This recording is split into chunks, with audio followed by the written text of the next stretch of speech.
하나님을 사랑하는 마음으로 수예배에 함께 동참하여 주시는 여러분들을 주님의 이름으로 진심으로 환영하고 사랑합니다. 네. 예, 오늘은 성령의 열매 가운데 충성에 대해서 함께 살펴보려고 합니다.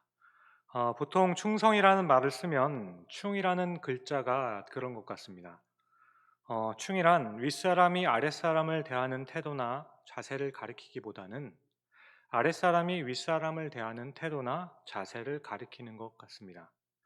그래서 충이란 글자가 들어간 말들은 대개 아랫사람이 윗사람을 높이거나 섬길 때 사용됩니다. 그래서 우리는 하나님께 충성한다고 하여도 하나님께서 우리에게 충성한다는 말은 쓰지 않습니다. 우리는 충복, 충노, 충견, 충신 이런 말들은 사용하지만 반대로 높은 왕을 또한 신실한 아버지를 가리켜서 충부, 충왕이라는 단어는 잘 사용하지 않습니다. 제가 한자를 잘 모르긴 하지만 한자의 충이라는 글자를 보면 마음 심자 위에 가운데 중이 있는 것을 발견합니다. 그래서 한자를 나름대로 풀어서 마음을 중심에 두어서 말하는 것을 이룬다라고 저는 해석했습니다. 이렇게 풀면 충성이라는 것은 성경에서 말씀하는 것과 상당히 비슷하지 않을까 또한 생각해 보았습니다. 그렇지만 우리가 일반적으로 사용하는 단어의 뉘앙스의 그 충성이라는 단어는 왠지 절대 복종, 무조건적인 섬김과 같은 이미지가 떠오릅니다. 아마도 그런 의미일지도 모르겠지만 요즘 시대까지 아직도 이 단어를 사용하는 곳은 군대와 교회밖에는 없는 것 같습니다. 그런데 이때 충성이라는 의미를 앞서 말씀드린 것과 같이 아랫사람이 윗사람에게 절대 복종하거나 무조건 섬긴다라는 의미라면 군대처럼 교회에서도 상당한 계급의 사회가 만들어지는 이미지가 있진 않을까라는 생각도 해보았습니다. 물론 우리는 하나님께 충성한다라고 합니다. 그런데 이때에도 충성이 왠지 상하 조직이 분명한 것처럼 보여지는 것이 있지 않을까라는 생각도 하게 됩니다. 오늘 함께 보는 충성이란 단어는 영어 성경에는 faithfulness라고 번역을 합니다. 그래서 조금은 부드럽게 우리말로 번역한 번역들을 보게 되면 신실함, 진실함, 그리고 미쁘신이란 단어로 사용할 수 있습니다. 그런데 이때 우리가 생각해 볼 것은 이 성령의 열매라는 것은 이제까지 모두 하나님의 성품 가운데 있는 것이라고 말씀드렸습니다. 그렇지만 하나님의 성품 가운데 우리가 생각하는 이 충성은 있지 않을 것 같습니다. 하나님께서 누군가에게 복종하는 이미지는 없기 때문이죠. 하지만 하나님의 성품 가운데 진실함, 신실함은 있습니다. 따라서 여기서 말하는 충성이란 말의 의미는 복종하며 따른다, 죽기까지 충성하여 절대적으로 섬긴다는 의미와는 조금은 거리가 있어 보입니다. 오히려 변함이 없다. 이렇게 보는 것이 타당할 듯 싶습니다. 그래서 앞으로 설교를 진행하면서 저는 충성이란 단어보다는 신실함이라는 단어를 주로 사용하려고 합니다. 신실하다. 우리는 앞선 성령의 열매들과 같이 신실함의 열매를 맺게 됩니다. 하지만 이것도 계속해서 말씀드렸던 것과 같이 우리의 자연스러운 기질을 말하는 것은 아닙니다. 그래서 사람이 가지고 있는 어떤 성격이나 성품을 말하는 것이 아닙니다. 이것은 우리가 마땅히 추구해야 할 성령의 사람에 대해서 이야기하고 있는 겁니다. 그러니까 바울은 성령의 열매인 충성, 이 신실함에 대해 말하면서 그 성령을 마음에 모시고 살아가는 우리는 당연히 신실하게 살아야 하지 않겠느냐는 것을 강조하고 있다라는 겁니다. 또한 이 성령의 열매를 육체의 일들과 대조하여서 우리는 성령에 속한 사람이기 때문에 이제는 더 이상 육체의 일을 따라가서는 안 되고 성령의 원하심과 성령의 성품을 따라가야 한다라는 것이죠. 하지만 육체의 일을 따라가지 않고 성령의 일을 따라간다는 것은 성령이 우리 안에 거하시면 그때 아주 자연스럽게 나타나게 되는 열매가 성령의 열매이다. 이 말은 맞습니다. 그런데 누누이 말씀드리지만 성령이 거하심으로 자연스럽게 맺어지는 성품이라고 할 때 우리가 오해하는 경우가 더러 있다라고 말씀드렸습니다. 저도 이것에 매이는 것과 같은 느낌을 받을 때가 있습니다. 그러니까 성령이 우리 안에 거하시면 우리에게 자연스럽게 맺어지는 것이 성령의 열매입니다. 그런데 이것은 자칫 잘못하면 마치 우리는 아무런 노력을 하지 않아도 되는 것 같은 느낌을 받게 된다는 거죠. 그렇게 들리게 됩니다. 그래서 정말 위험한 것은 이것이 우리가 어떻게 살아야 하는 것의 문제가 되지를 않는다는 거예요. 따라서 어떤 때에는 계속 성령을 받으라고만 할 때도 있습니다. 또 어떤 때는 그 안에 성령이 있는가 없는가를 살피는 어떤 기준과 잣대로 평가되기도 한다는 거죠. 하지만 이것이 기준과 잣대가 된다면 과연 우리 중에 누가 이 성령의 열매를 가지고 있다고 판단할 수 있겠습니까? 이번 주 우리 목사님께서도 말씀하셨듯이 하나님의 섭리는 각 개인마다 똑같이 일어날 때도 있지만 그렇지 않을 때도 있다는 것을 기억합니다. 나에게 일어났던 일이 다른 사람들에게 동일하게 일어나지 않을 수도 있습니다. 그러니 물론 성령의 열매를 하나하나 나누어서 생각할 것이 아니겠지만 성령이 내 안에 계심을 확신합니다. 하지만 9가지 열매 중에 예를 들어 똑같이 사랑의 열매라고 생각하지만 서로가 사랑에 대해서 차이가 날 때가 있다라는 겁니다.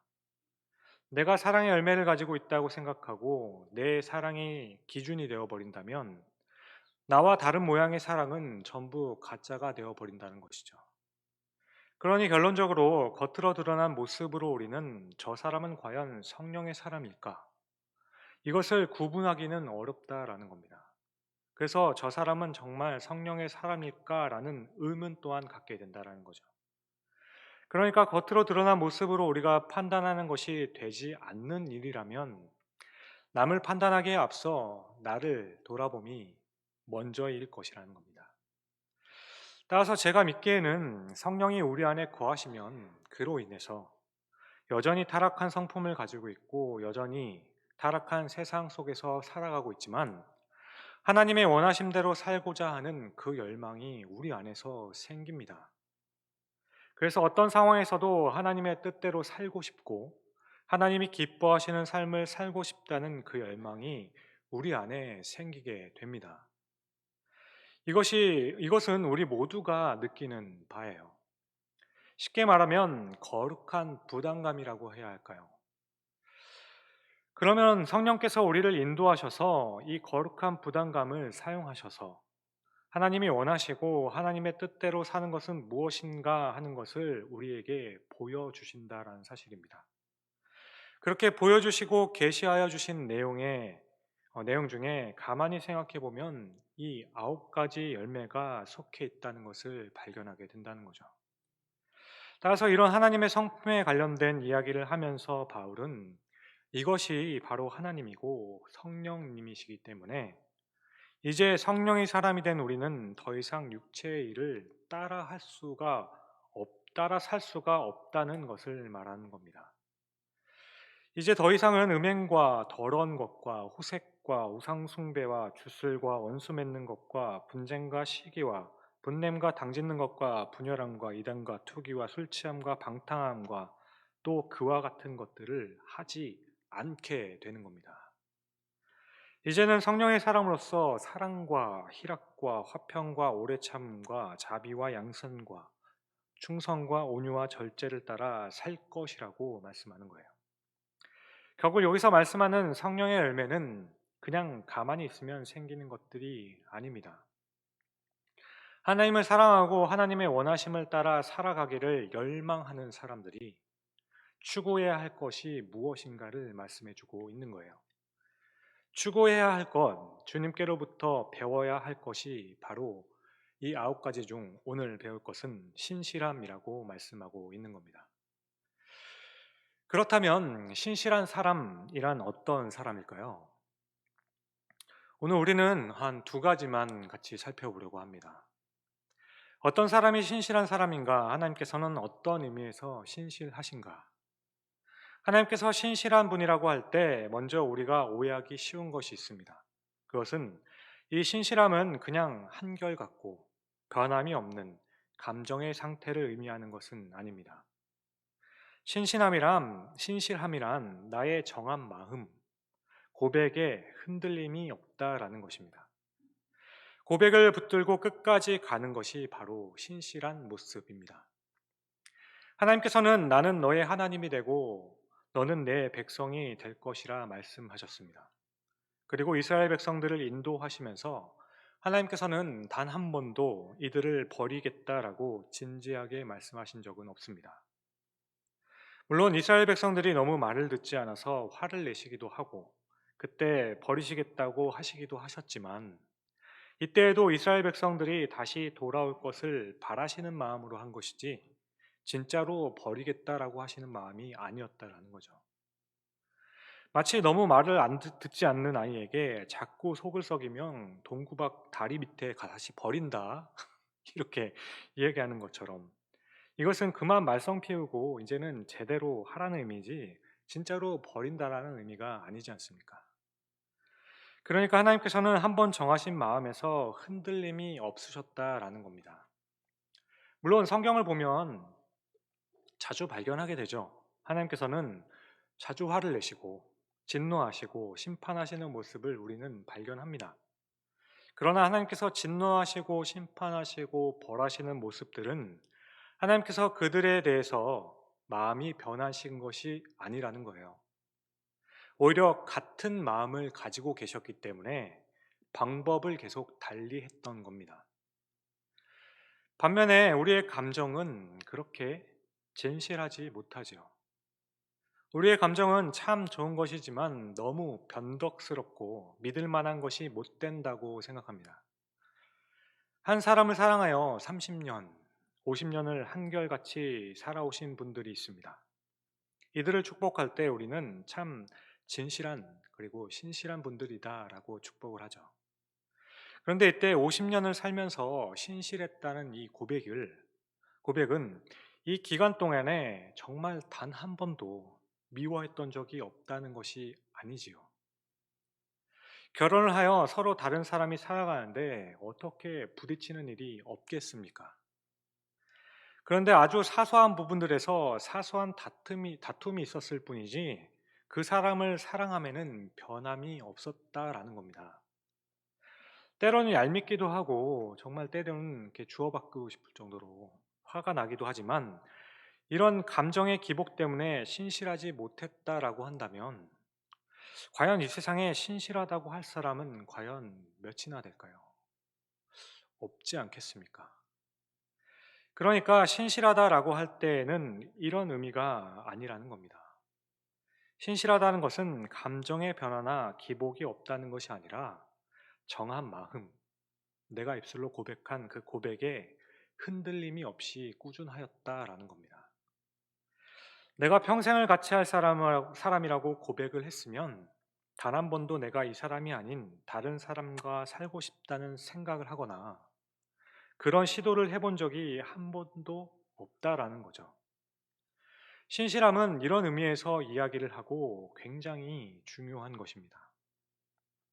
하지만 우리는 타락한 본성에 의해 감정에 신실할 수 없다는 사실 때문에 우리가 한 고백의 신실함, 정한 마음들이 눌리는 경우들이 참 많이 있죠. 그러나 하나님께서는 우리를 한결같이 사랑하셨다라는 의미는 하나님께서는 아무런 감정 변화가 없었다는 것이 아닙니다. 하나님께서는 우리를 사랑하기로 하셨던 그 마음을 단 한 번도 바꾸신 적이 없다라는 겁니다. 그러므로 우리도 하나님 앞에서 신실함이라는 것은 우리가 신앙생활을 하는 중에 왜 높고 낮음이 그리고 흔들림이 없겠습니까? 조금만 힘들어도 우리는 낙심과 좌절을 경험하게 되지요. 하지만 그 가운데서도 내가 하나님을 사랑하고 하나님께서도 나를 사랑하신다는 사실과 내가 평생에 주님과 동행하며 살겠다는 그 고백이 흔들림이 없다고 말할 수 있는 것이 바로 신실함이라는 겁니다. 이것이 성령의 열매인 충성, 신실함이라고 생각했습니다. 새벽마다 살펴보았던 욥의 경우를 또한 생각해 보면 욥이 고난을 당하면서 정말 많이 힘들었고 어려웠죠. 그래서 자신이 태어난 날을 저주하기도 하고 하나님을 만나 항변하고 싶은 충동을 느끼며 그렇게 말을 하기도 했습니다. 그러나 욥이 신실하다고 할 수 있는 것은 하나님께서는 욥의 인내를 칭찬해 주셨다라는 사실입니다. 그런데 이때도 욥이 한 번도 하나님께 불평하지 않았다는 것이 아니죠. 하나님께서 욥을 칭찬하신 것은 욥은 단 한 번도 하나님을 놓치지 않았다라는 사실입니다. 하나님만이 자신의 소망이고 희망이라 생각했기 때문에 정말 너무 힘이 들어서 대굴대굴 구르며 왜 이렇게 나를 힘들게 하느냐고 몸부림치며 아우성을 쳤지만 그 순간에도 절대로 하나님을 놓치지 않았다라는 사실입니다. 이것이 바로 신실함이 아닐까 생각합니다. 원망과 불평과 불안함과 낙심은 언제든지 우리를 향해 올 수 있습니다.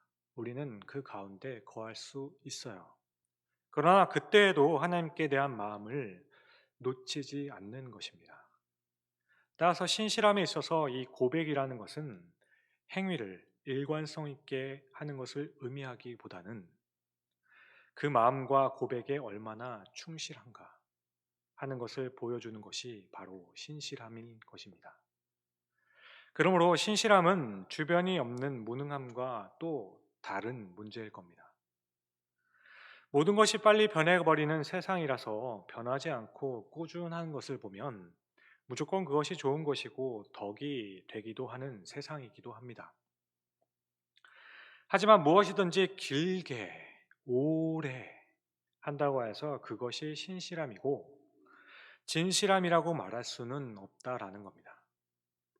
지금 제가 정했던 그 마음을 강조하는 이유는 내가 꾸준히 무엇을 한다면 꾸준히 무엇을 하는 것은 사랑해서 혹은 사명과 소명으로 그렇게 한다는 내용이 같이 포함되어 있어야 한다는 거예요.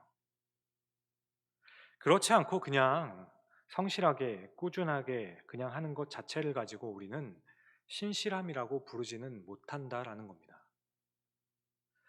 30년을 한 주도 빠지지 않고 꾸준히 교회에 나오신 분이 있습니다. 그래서 한 주도 빠지지 않았기에 어떤 분이 물어봤어요.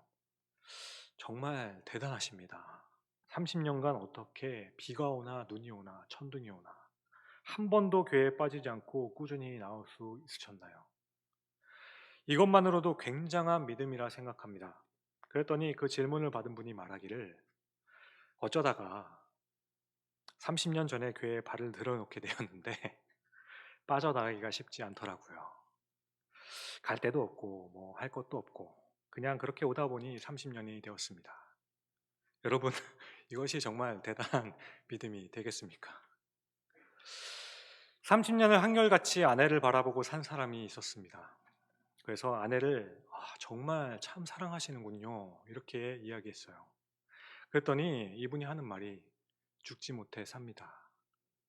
도망가려고 몇 번이나 애를 썼지만 도망 못 갔어요.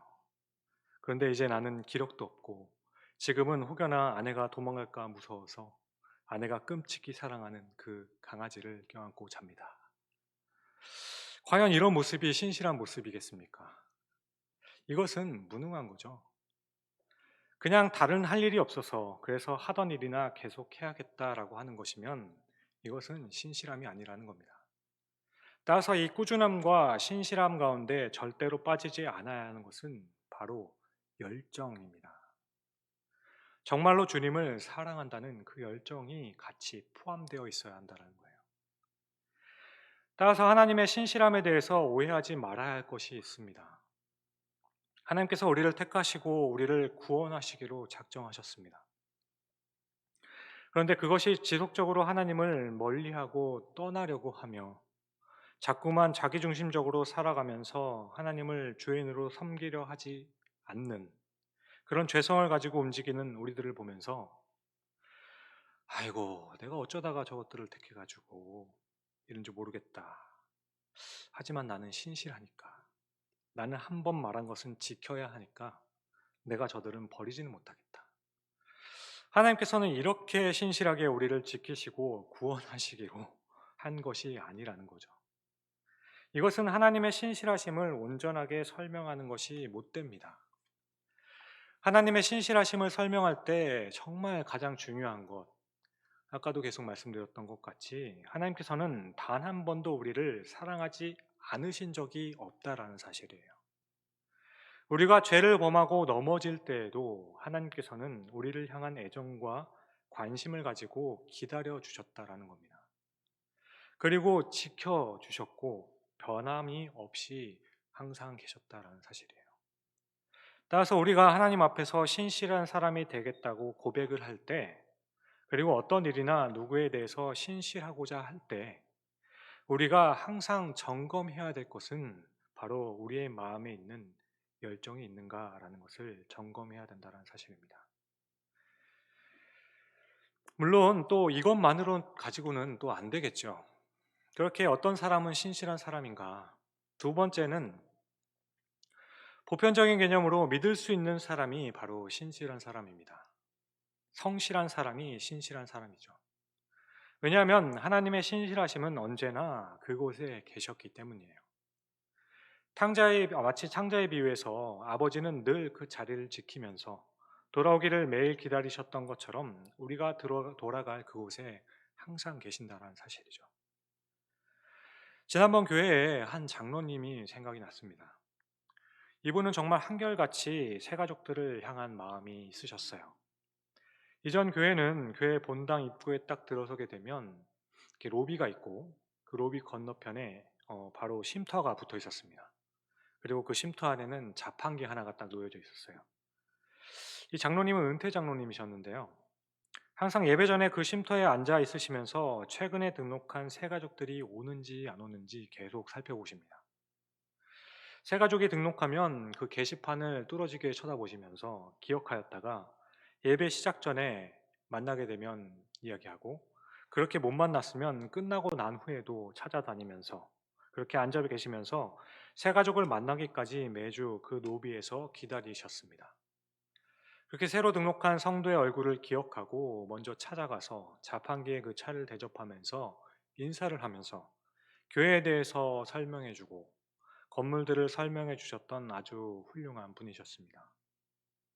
제가 사역하기 그 이전까지는 잘 모르겠지만 제가 있는 그 8년 동안은 늘 그렇게 하셨어요. 이 장로님은 새가족 부원도 아닙니다. 그런데 늘 그 자리에 계시면서 새가족들에게 관심을 보여주면서 혹여나 몇 주 보이지 않으면 교육자들에게 물으시면서 그렇게 하시는 분이셨습니다. 저는 이 장로님을 보면서 생각하고 다짐했던 것이 있다면, 교인들을 사랑하고 위한다라고 한다면 그렇게 말만 하는 것이 아니라 필요할 때 그 자리에 있어주는 것, 이것이 정말 말 그대로 신실한 목회자가 아닐까 생각했습니다.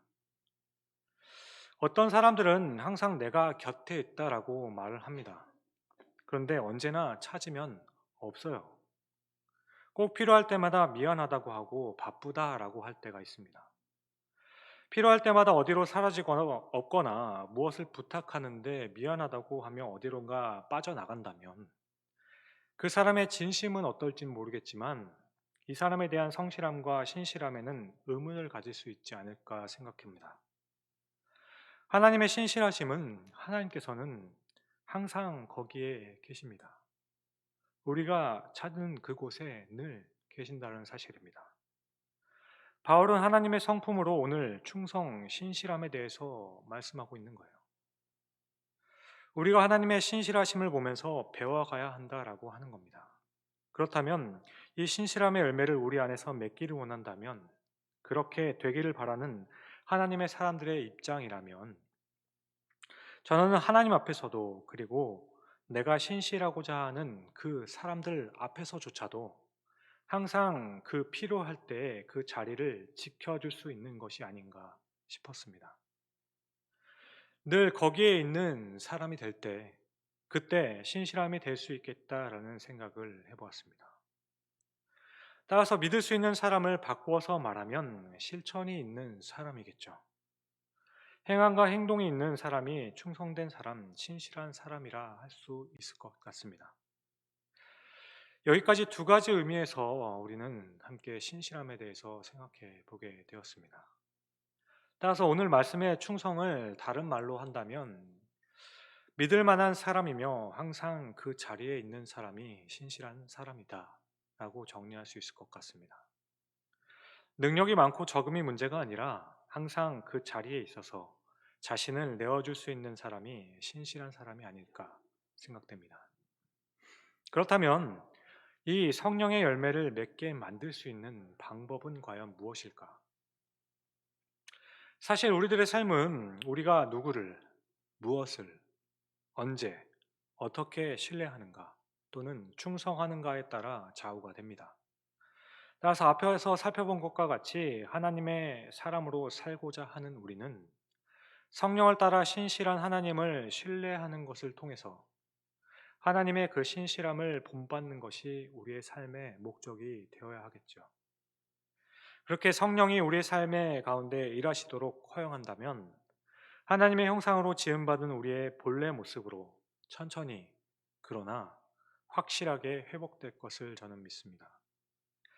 그렇다면 다시 우리의 신실함을 회복하고 양성하기 위해 우리에게 주신 것은 과연 무엇일까? 당연히 가장 첫 번째는 예배입니다. 하나님께서는 하나님의 백성이 모인 곳에 함께 하신다 약속하셨습니다. 그리고 그 가운데 교회에서 하는 예배는 하나님께서 만나 주시겠다는 약속을 지키실 기회이시자 우리 편에서는 하나님의 신실한 임재를 경축할 수 있는 기회라는 겁니다. 다만 예배를 함에 있어서도 그렇겠죠. 그 마음에 하나님을 사랑하는 열정이 있어야 하겠죠. 하나님의 신실하심은 성경이 풍성하게 증언을 하고 있습니다. 따라서 우리가 모여서 하나님과 그분의 백성에 관한 이야기 속에 잠잠히 들어가게 될 때 우리는 신실하신 하나님을 섬기고 있는 것이 되는 겁니다. 그리고 우리가 신실하도록 부르심을 받았다는 점을 계속 상기하게 되는 거예요. 그렇게 먼저 우리의 삶의 모든 것이 예배에 맞추어서 만약 시간을 사용을 하게 되어진다면 자연스럽게 일상의 모든 삶들이 하나님께로 향한 삶이 될 것이라고 생각합니다. 그리고 한 가지만 더 말씀드린다면 약속을 했으면 그 약속을 생명과 같이 지키는 일입니다. 그리스도인들은 약속을 하고 약속을 지켜야 할 이유를 가진 사람들이에요. 왜냐하면 우리의 예배의 대상이신 하나님께서 약속을 하고 또 그것을 지키시는 분이시기 때문입니다. 그렇게 하나님의 신실하심을 증언할 증인으로서 불완전하지만 우리를 사용하시고 부르셨기 때문에 우리는 약속에 대해서 신실해야 된다는 거죠. 따라서 우리는 약속을 통해 맺은 관계를 통해서도 다른 이에게 하나님의 신실함을 또한 드러낼 수 있다는 사실입니다. 그러므로 오늘 한번 지난 두세 달 동안에 내가 했던 약속이나 다짐들은 어떤 것들이었는지, 지키지 않았던 것은 무엇이 있는지 돌아볼 수 있으면 좋겠습니다. 그리고 지키지 못했던 것이 생각나시거든 다시 지킴으로 관계를 또 다시 회복할 수 있는 계기가 될 수 있기를 바랍니다.